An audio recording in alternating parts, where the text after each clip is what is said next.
Selamat pagi teman-teman. Kita berjumpa kembali pada kuliah pengantar pengelolaan keuangan negara 2 dan kemarin teman-teman sudah menyelesaikan UTS ya. Saya berharap hasilnya akan menyenangkan buat teman-teman semuanya. Di pertemuan ke-8 ini atau pertemuan perdana setelah UTS, kita akan memulai dengan materi pengadaan barang dan jasa pemerintah atau PBJP. Pertemuan ini bertujuan agar teman-teman mahasiswa mampu memahami pokok-pokok aturan pengadaan barang atau jasa pemerintah. Nanti tidak menutup kemungkinan rekan-rekan semua akan bekerja pada institusi keuangan, pada bagian keuangan yang bersentuhan secara langsung ataupun tidak langsung ya dalam proses kegiatan pengadaan barang atau jasa pemerintah ini. Ada 9 pokok materi kita atau tujuan pembelajaran kita. Yang pertama adalah kita akan mempelajari pengertian mengenai PBJP, kemudian ruang lingkup pemberlakuan Perpres yang terbaru atau Perpres 16 tahun 2018. Kita juga akan melihat apa saja jenis pengadaan barang dan jasa pemerintah yang dikenal di Indonesia. Selanjutnya adalah bagaimana cara pelaksanaan pengadaan barang dan jasa. Yang kelima, kita mempelajari tentang tujuan, kebijakan, prinsip, dan etika pengadaan barang dan jasa pemerintah. Kemudian kita akan melihat siapa saja pelaku PBJP. Dan nomor 7, kita akan mempelajari pelaksanaan atau siklus pengadaan barang dan jasa dimulai dari perencanaan, persiapan, dan pelaksanaan. Kemudian ada pengadaan barang jasa yang dilaksanakan secara elektronik dan juga repeat order atau pemesanan berulang. Dan terakhir adalah pengayaan-pengayaan. Peraturan terakhir atau ketentuan yang paling update mengenai PBJP pemerintah adalah Perpres nomor 16 tahun 2018. Peraturan ini sudah menggantikan banyak sekali regulasi sebelumnya. Setidaknya ada 4 regulasi terakhir yang diupdate atau diganti melalui peraturan presiden ini. Yang pertama adalah Perpres 2010, Perpres 54 tahun 2010. Ini merupakan pengganti dari Kepres 80 tahun 2003. Selanjutnya ada juga update pada Perpres 35 tahun 2011 yang di situ memberikan beberapa tambahan atau perubahan atas Perpres 54 2010. Selanjutnya Perpres 70 tahun 2012 ya, memberikan penyempurnaan istilah, kemudian penegasan tupoksi, serta perubahan-perubahan antara lain pada kriteria pemilihan penyedia dan bukti perjanjian. Dan ada Perpres 172 tahun 2014 yang menambahkan tentang penunjukan langsung, khususnya pada pengadaan pupuk dan benih.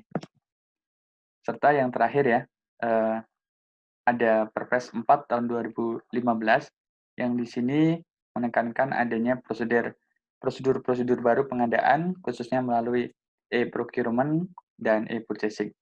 Nah, kelima ketentuan ini atau update ini perubahannya sudah tidak berlaku lagi sehingga saat ini menggunakan Perpres nomor 16 tahun 2018 ya.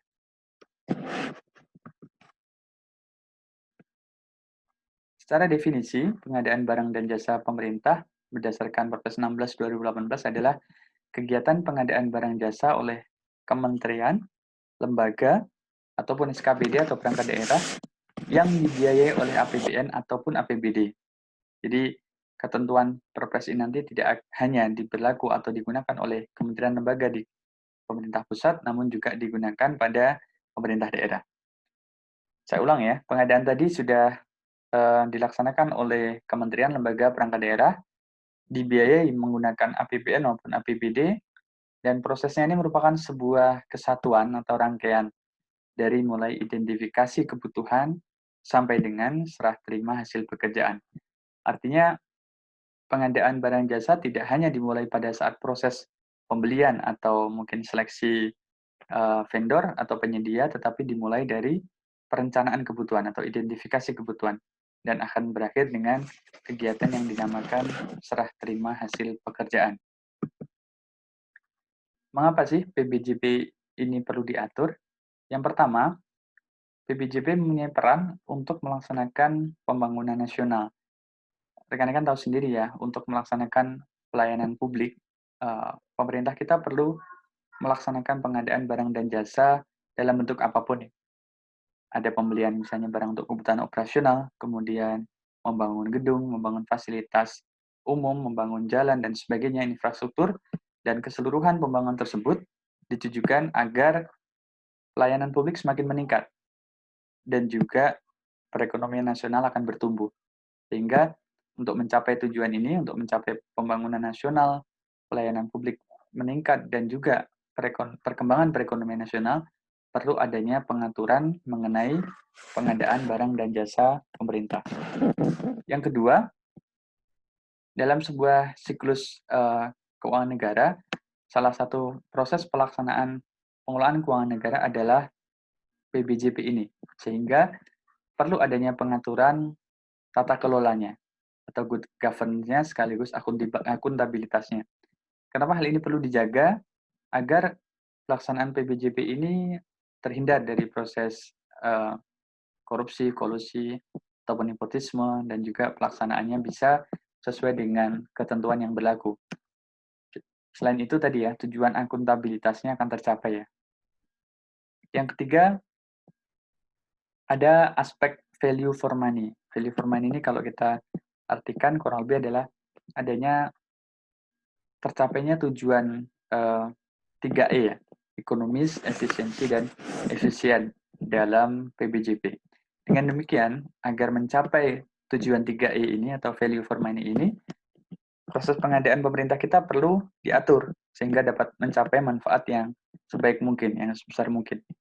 Selain itu, pengadaan juga diharapkan akan meningkatkan kontribusi dalam peningkatan penggunaan produk dalam negeri. Diusahakan ketika pemerintah kita membeli barang ataupun jasa, yang diutamakan adalah produk-produk dalam negeri. Sehingga tadi ya, tujuan perekonomian yang bertumbuh tadi bisa berjalan.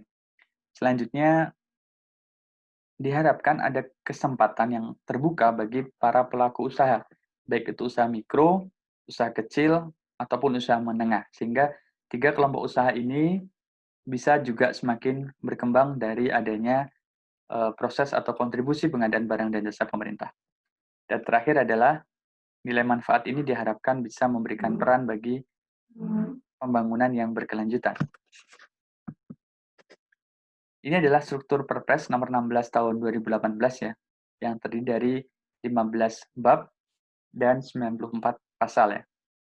Babnya dimulai dari ketentuan umum sampai dengan ketentuan penutup, dan pasal-pasalnya tentu akan ada detail-detail di masing-masing yang tidak seluruhnya akan kita pelajari pada kesempatan hari ini.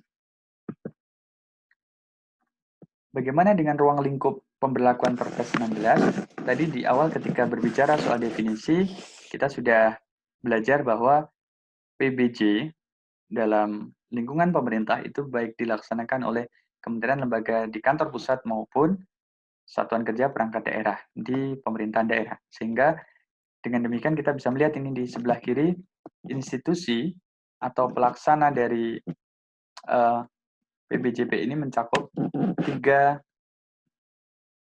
lembaga ini setidaknya ya. Pertama adalah kementerian, yang kedua adalah lembaga, yang ketiga adalah perangkat daerah.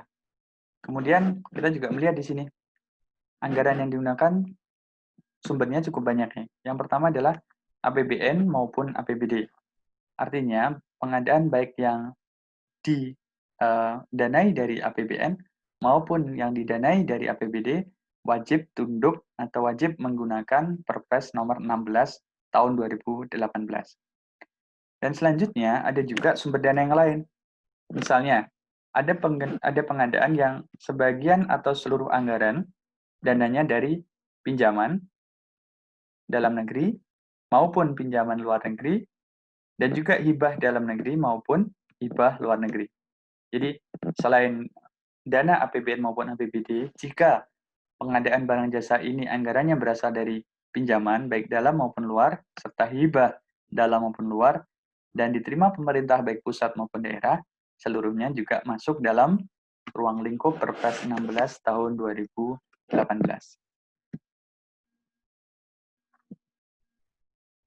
Ini tadi ya teman-teman, ruang lingkup yang tentunya bisa menjadi perhatian kita dalam pelaksanaan Perpres 16 tahun 2018. Di sini kita juga melihat garis besar proses PBJP yang dimulai dari persiapan, dimulai dari perencanaan, kemudian dilanjutkan dengan persiapan, dan terakhir adalah pelaksanaan. Di paling kiri, perencanaan ini dimulai dari identifikasi kebutuhan. Identifikasi kebutuhan ini termasuk merencanakan hal apa yang perlu diadakan oleh instansi dalam tahun berjalan, kebutuhannya bagaimana, kemudian ditetapkan barang dan jasanya nanti seperti apa, cara pengadaannya bagaimana, jadwal pelaksanaannya juga akan direncanakan, dan anggaran pengadaannya berasal dari mana. Perencanaan ini nanti juga akan di breakdown atau dibagi lagi menjadi perencanaan yang melalui swakelola ataupun melalui penyedia. Nanti kita akan belajar apa itu swakelola dan apa itu pengadaan oleh penyedia. Setelah perencanaan ini selesai, tahap kedua adalah proses persiapan. Persiapan tadi saya sampaikan, kalau pengadaannya ada 2 tahap, maka akan dibedakan persiapan untuk kegiatan yang bersifat swakelola dan juga persiapan yang bersifat pengadaan melalui penyedia. Demikian juga nanti dengan pelaksanaan, akan ada pelaksanaan oleh pengadaan melalui metode swakelola dan juga pelaksanaan melalui penyedia. Ini akan kita lihat sekilas ya. Di persiapan swakelola ada mulai dari penetapan sasaran, penetapan siapa yang menjadi penyelenggara swakelola, rencana kegiatan swakelola, jadwal pelaksanaan swakelola, dan juga penyusunan rencana anggaran dan biayanya. Selanjutnya untuk yang PBJ melalui penyedia, persiapannya dimulai dari menetapkan HPS, menetapkan rancangan kontrak, kemudian menetapkan spesifikasi teknis atau KAK, dan juga penetapan jaminan uang muka, dan seterusnya. Dan pada tahap ketiga atau tahap pelaksanaan, akan dibagi menjadi pelaksanaan swakelola dan juga pelaksanaan melalui penyedia. Di pelaksanaan swakelola nanti akan ada penetapan swakelola tipe 1, 2, 3, ataupun 4. Yang kedua adalah proses pembayaran swakelolanya, dan ketiga adalah pengawasan serta pertanggungjawaban swakelola. Sedangkan untuk pelaksanaan PBJ melalui penyedia, ada pelaksanaan pemilihan, pelaksanaan kontrak, serta serah terima hasil pekerjaan. Dan pada saat serah terima hasil pekerjaan ini, proses PBJ akan dinyatakan selesai ya, setelah diawali dengan identifikasi kebutuhan pada proses perencanaan. Jenis PJBP ini ada 4 ya. Yang pertama adalah pengadaan barang, yang kedua adalah pengadaan jasa konsultansi, yang ketiga adalah pengadaan pekerjaan konstruksi, dan yang keempat adalah pengadaan jasa lainnya. Kita akan melihat perbedaannya masing-masing ya. Yang pertama, untuk pengadaan barang, ini adalah pengadaan setiap benda, baik berwujud maupun tidak berwujud, bergerak maupun tidak bergerak, yang dapat diperdagangkan, dipakai, dipergunakan, atau dimanfaatkan oleh pengguna barang. Yang sederhana, ya semua barang atau benda yang dibeli oleh pemerintah ya. Kalau misalnya aset yang berwujud misalnya adalah pembelian komputer, peralatan kantor, termasuk ATK, dan kalau yang tidak berwujud misalnya adalah pengadaan software atau sejenisnya. Yang kedua adalah pengadaan pekerjaan konstruksi.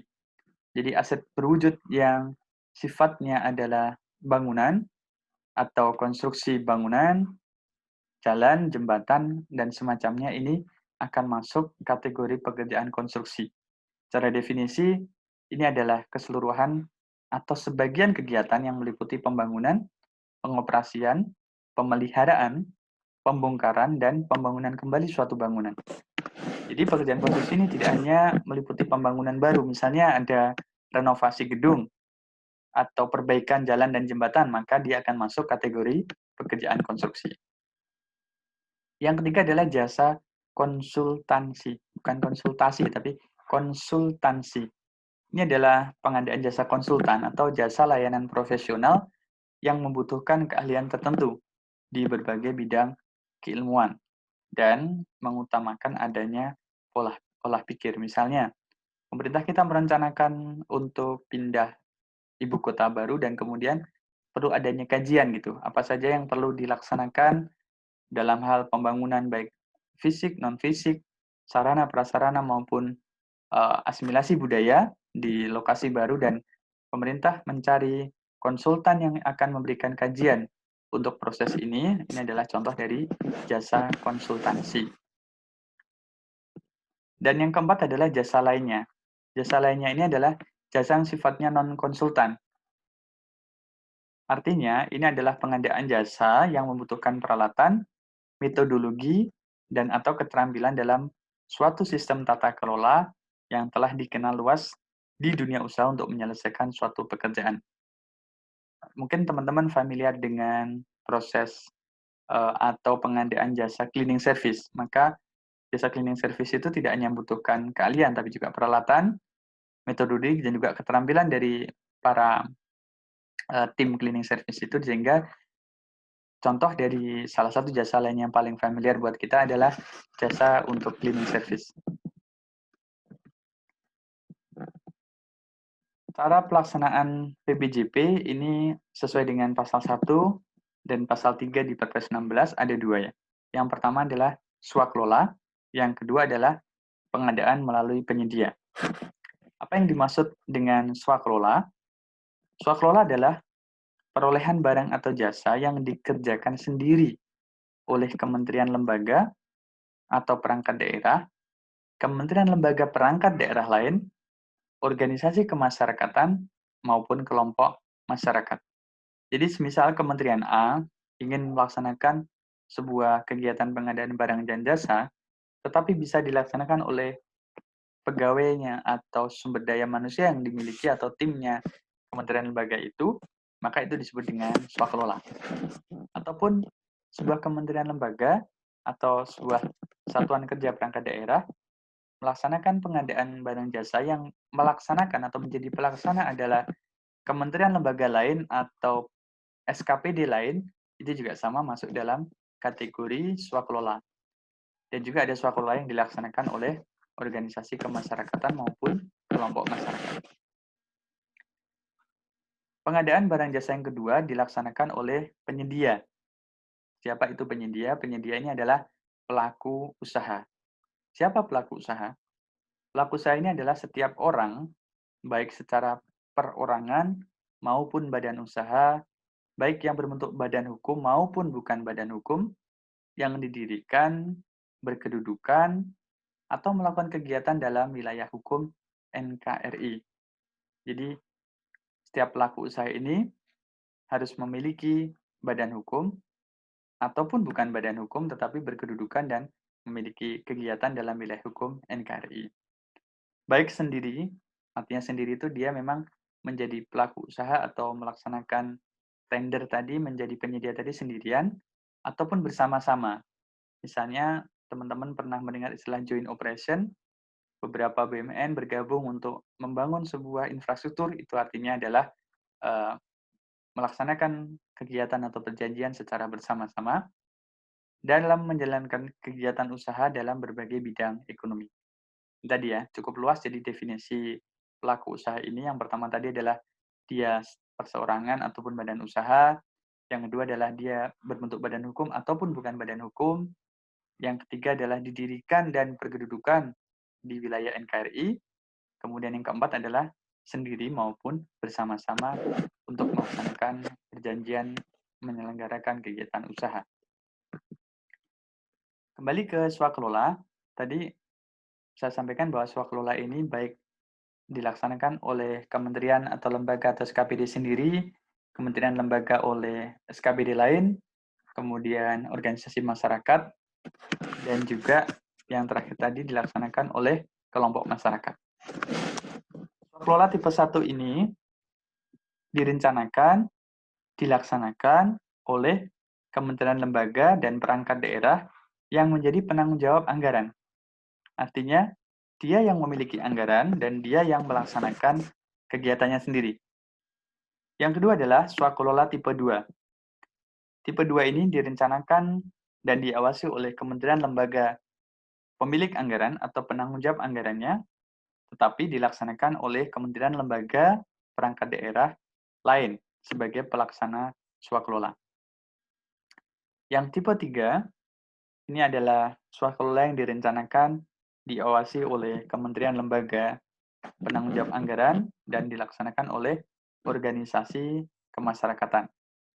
Dan yang keempat, ini adalah swakelola yang direncanakan oleh kementerian lembaga penanggung jawab atau berdasarkan usulan kelompok masyarakat dan dilaksanakan serta diawasi oleh kelompok masyarakat. Jadi kalau kita tarik di sini, tipe 1, 2, dan 3 ini perencananya, pelaksananya, kemudian pengawasnya sama ya. Jadi ini direncanakan, dilaksanakan oleh KL, dan diawasi oleh KL. Ini juga sama yang tipe 2, direncanakan, dikawasi oleh Kementerian Lembaga Penanggung Jawab Anggaran, begitu juga dengan yang ketiga. Yang membedakan antara tipe 1, 2, dan 3 adalah pelaksananya. Di tipe 1, pelaksananya adalah dia sendiri. Di tipe 2, pelaksananya adalah kementerian lembaga lain sebagai pelaksana swakelola. Dan yang tipe 3, pelaksananya adalah organisasi kemasyarakatan. Nah, sedangkan yang tipe 4 ini cukup berbeda. Dari sisi perencanaan, direncanakan oleh kementerian lembaga penanggung jawab anggaran, tetapi juga bisa direncanakan oleh kelompok masyarakat sebagai pengusul. Kemudian dilaksanakan dan diawasi oleh kelompok masyarakat itu sendiri. Ini teman-teman yang membedakan antara swakelola tipe 1 sampai dengan tipe 4.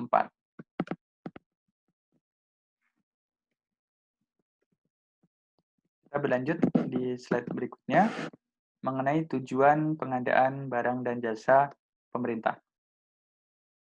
Tujuan barang dan jasa pemerintah ini yang pertama adalah mendorong pengadaan yang berkelanjutan. Yang kedua adalah mendorong pemerataan ekonomi.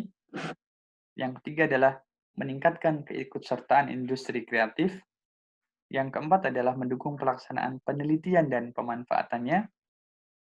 Yang kelima, menghasilkan barang jasa yang tepat, baik secara tepat kualitas, tepat jumlah, tepat waktu, tepat biaya, tepat lokasi, dan juga tepat penyedia untuk setiap uang yang dibelanjakan. Yang keenam, meningkatkan produksi dalam negeri. Yang ketujuh, meningkatkan peran serta UMKM. Yang kedelapan adalah meningkatkan peran pelaku usaha nasional. Jadi ini ada 8 tujuan yang sudah ditetapkan dalam pasal 4 Perpres 16 tahun 2018. Artinya diharapkan secara komprehensif, tadi ya, pengadaan barang jasa ini dapat mendorong pertumbuhan ekonomi, terutama dalam negeri, dengan mengikutsertakan seluruh pelaku usaha dalam negeri ya, baik industri kreatif, UMKM, maupun penelitian dan pelaku usaha nasional lainnya.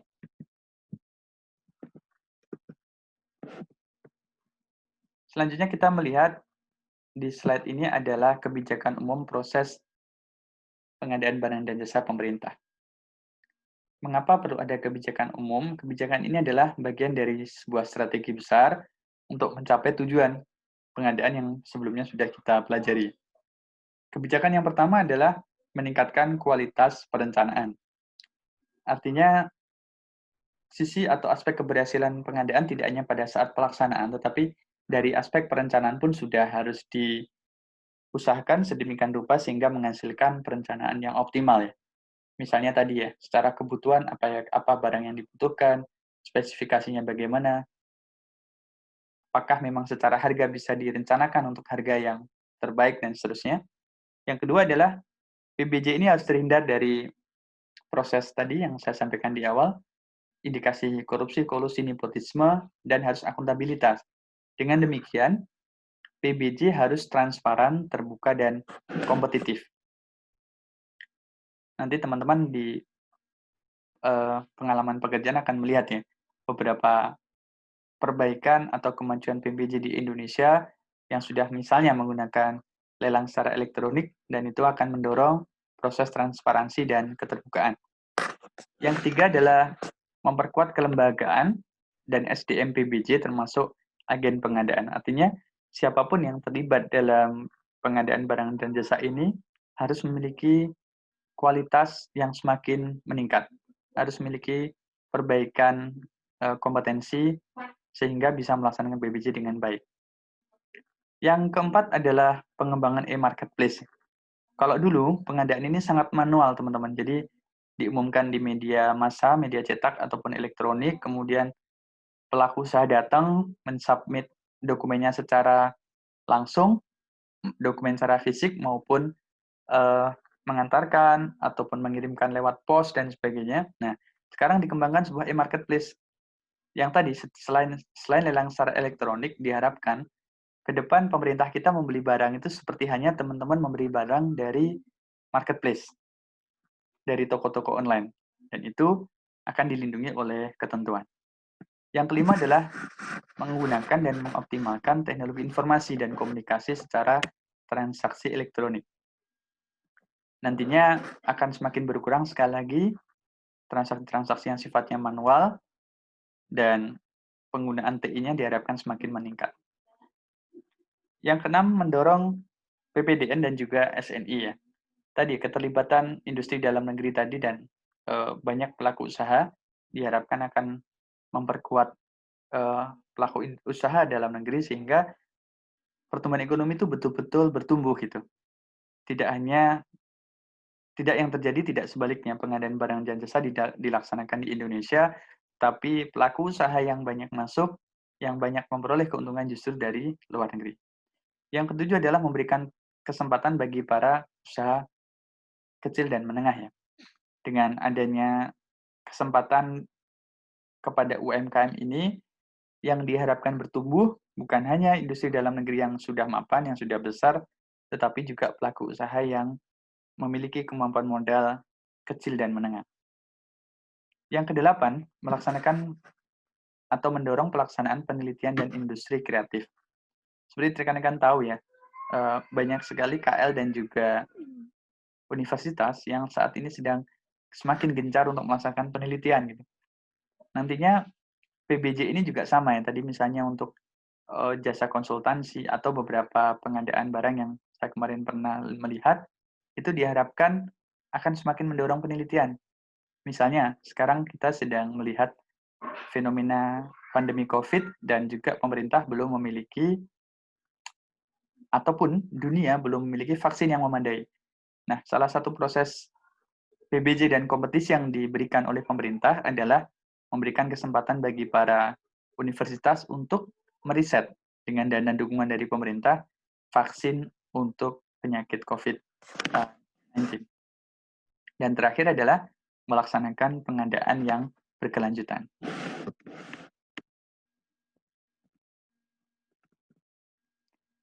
Prinsip pengadaan barang dan jasa ada efisien, efektif, transparan, terbuka, bersaing, adil dan tidak diskriminatif, serta akuntabel.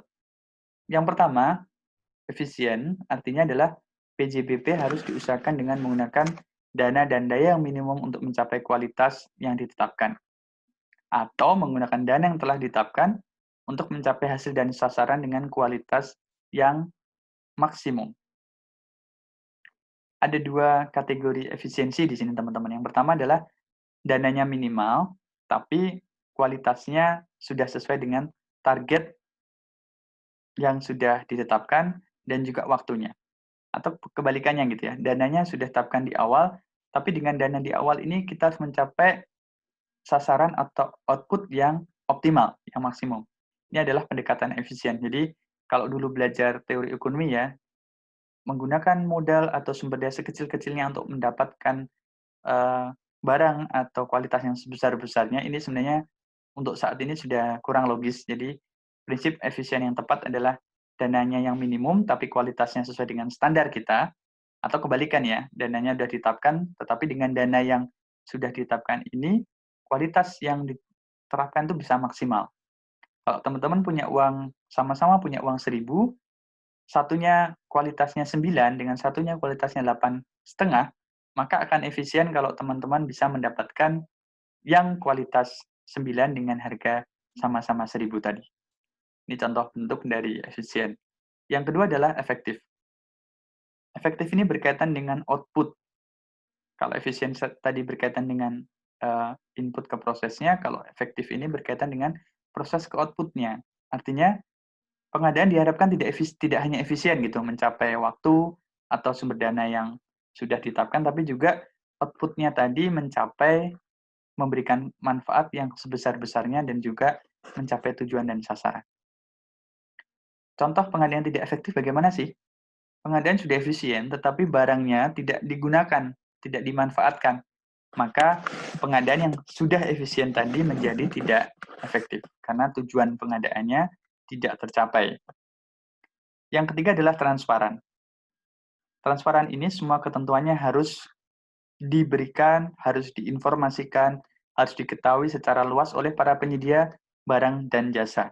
Dan ini juga berkaitan dengan prinsip keterbukaan, artinya sudah diberikan secara transparan, tidak ada yang ditutup-tutupi, tapi juga bisa diikuti oleh semua penyedia, selama penyedia barang jasa ini memiliki kualifikasi atau memenuhi persyaratan. Yang kelima adalah bersaing. Bersaing ini artinya pengadaan barang dan jasa tadi harus melalui kompetisi yang fair, yang sehat antara sesama penyedia. Dan ini diharapkan sebanyak mungkin penyedia yang memenuhi persyaratan bisa mengikuti kompetensi. Dan juga diharapkan tidak ada intervensi yang mengganggu terciptanya mekanisme pasar. Artinya tidak ada yang monopoli, tidak ada yang oligopoli, dan sebagainya. Yang ketujuh, mohon maaf, yang keenam adalah prinsip adil dan tidak diskriminatif. Artinya, panitia lembaga yang melaksanakan PBJ ini memberikan perlakuan yang sama bagi semua calon penyedia. Tidak ada arahan untuk mengarahkan kepada satu pihak tertentu atau misalnya nepotisme gitu ya, dia mengutamakan satu atau beberapa pihak tertentu untuk menjadi pemenang, maka ini akan melanggar prinsip adil dan tidak diskriminatif. Tentunya tetap memperhatikan kepentingan nasional ya. Misalnya ada beberapa pengadaan yang diprioritaskan dilaksanakan oleh BUMN karena memang ada prioritas-prioritas nasional tadi, kepentingan nasional yang dijaga. Tapi antara sesama pelaku usaha di dalam negeri diharapkan tidak ada diskriminasi. Prinsip terakhir adalah akuntabel, artinya PBJ harus sesuai dengan aturan dan ketentuan yang terkait sehingga dapat dipertanggungjawabkan. Jangan sampai adanya PBJ malah melanggar aturan sehingga ujung-ujungnya para pelaku PBJ tadi akan mendapatkan atau mengalami proses hukum. Maka bagi seluruh insan pelaku pengadaan barang dan jasa, ini harus sesuai dengan aturan dan ketentuan yang terkait. Di slide terakhir untuk sesi 1 ini adalah etika pengadaan, dimulai dari tertib dan tanggung jawab, kemudian profesional, mandiri, dan jujur, tidak saling mempengaruhi, menerima tanggung jawab, menghindari konflik of interest, pencegah pemborosan, menghindari penyalahgunaan wewenang, dan terakhir tidak menerima serta menawarkan atau menjanjikan sesuatu. Ini adalah etika-etika pengadaan yang teman-teman juga akan bisa melihat pada pasal 7 di Perpres 16. Penjelasan dari ke-8 etika tadi ada di sini ya. Yang pertama adalah tertib dan tanggung jawab ya. Seperti hanya kegiatan-kegiatan para profesional, para ASN, maka pelaksanaan PBJ harus dengan cara yang tertib, penuh tanggung jawab agar mencapai sasaran. Yang kedua, para pelaku insan PBJ, terutama para panitia pengadaan, ini harus bekerja secara profesional dan menjaga kerahasiaan dokumen. Artinya ada dokumen-dokumen yang sifatnya rahasia yang tidak boleh diekspos keluar. Yang ketiga adalah independen, ya, tidak saling mempengaruhi. Panitia mempengaruhi peserta, peserta mempengaruhi panitia, dan seterusnya, baik langsung ataupun tidak langsung. yang nantinya akan mengakibatkan adanya persaingan yang tidak sehat. Kemudian, seluruh pelaku PBJ akan menerima dan bertanggung jawab atas segala keputusan ya, terutama yang sudah ditetapkan sesuai dengan perjanjian atau kesepakatan tertulis, dan juga menghindari konflik of interest. Jadi ada etika agar seluruh pihak ini menjaga masing-masing, menjaga dirinya sendiri, agar tidak ada konflik kepentingan, mencegah terjadinya pertentangan, baik antara pihak terkait secara langsung maupun tidak langsung. Yang keenam adalah mencegah pemborosan. Diharapkan PBJ ini bisa mendapatkan harga yang sehemat mungkin sehingga keuangan negara bisa mencapai hasil yang terbaik, tidak boros, dan mendapatkan harga yang paling efisien. Yang ketujuh, menghindari penyalahgunaan. Jadi jangan sampai ada penyalahgunaan wewenang, kepentingan, power, jabatan, sehingga menguntungkan baik pribadi maupun golongan, menguntungkan pihak dirinya sendiri maupun pihak lain, sehingga akan merugikan keuangan negara. Dan etika terakhir adalah tidak menerima, menawarkan, atau menjanjikan sesuatu ya. Misalnya pelaku pengadaan tidak menawarkan hadiah atau imbalan kepada panitia, demikian juga sebaliknya, panitia tidak menawarkan untuk memenangkan kepada para pelaku usaha atau peserta tender. Demikian teman-teman untuk sesi 1, nanti sesi kedua kita akan membahas apa itu konflik of interest dan bagaimana penerapan etika dalam pengadaan barang dan jasa pemerintah, khususnya yang baru kita pelajari tadi.